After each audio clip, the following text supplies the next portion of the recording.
Okay, so what we're looking at now is how to search databases for journal articles. So if you recall, the earlier video showed you that you can find articles using Summon, which searches all the databases. So we're going to just practice that. I'm going to put in, again, autism and press go. And this will search all the databases for me. And I think I just find articles and then go. Excuse me. You see, it searches all the databases, and we have come up with 187,000 and more articles. So obviously that's way, way too many. So you see we have articles in things like The Lancet and a range of other journals. Now, some bits about this that I'd like to highlight while we're here.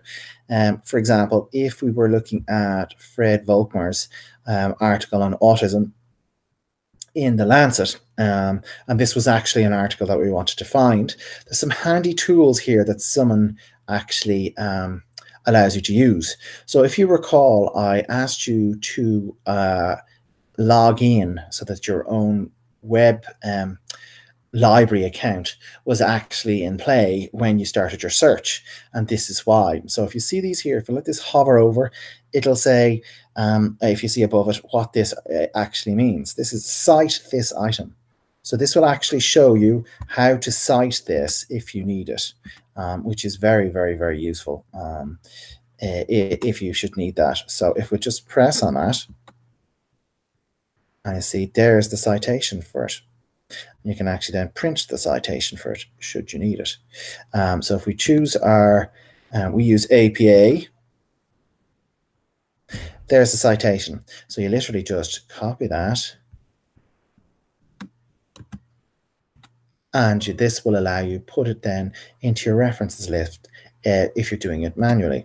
You can also then save this item in your searches, or you can export it to one of these bibliography or referencing software tools that you can use later. I'm going to be showing you how to use Zotero, okay? And this will then do your referencing for you. So I highly advise you log in, and then you can actually get the computer to do your references for you. So back to the issue at hand, in that we had far too many finds from our search. So we had 187,000. So again, we're going to go, if you notice here, and control for timeline. So we're going to say only in the last 5 years. And that will take our search. See, it's recalculating it there, down to 80,000. So we've lost 100,000 of them. Now, say we only want ones where we can actually get the full text online. Press on that. You see it's refining it down again. We didn't lose much that way, and we only really want scholarly and peer-reviewed. So we're looking for the most high quality. And this takes us down to 69,000. So we've cut out a lot of the non-peer-reviewed, for example, magazine articles or conference proceedings. And we're only down to the peer-reviewed high-quality articles from the last 5 years, which still has us at 70,000.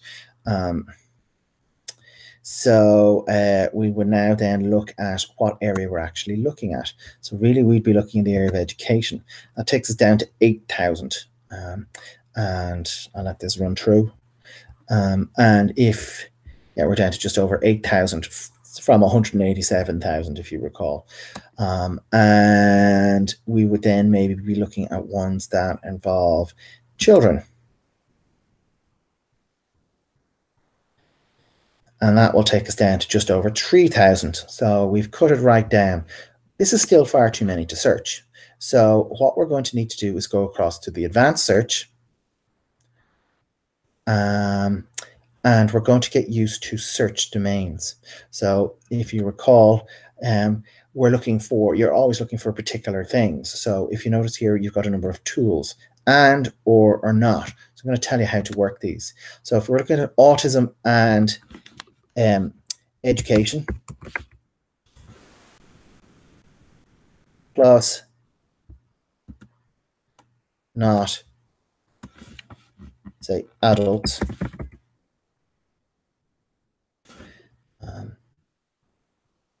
And then we just search again.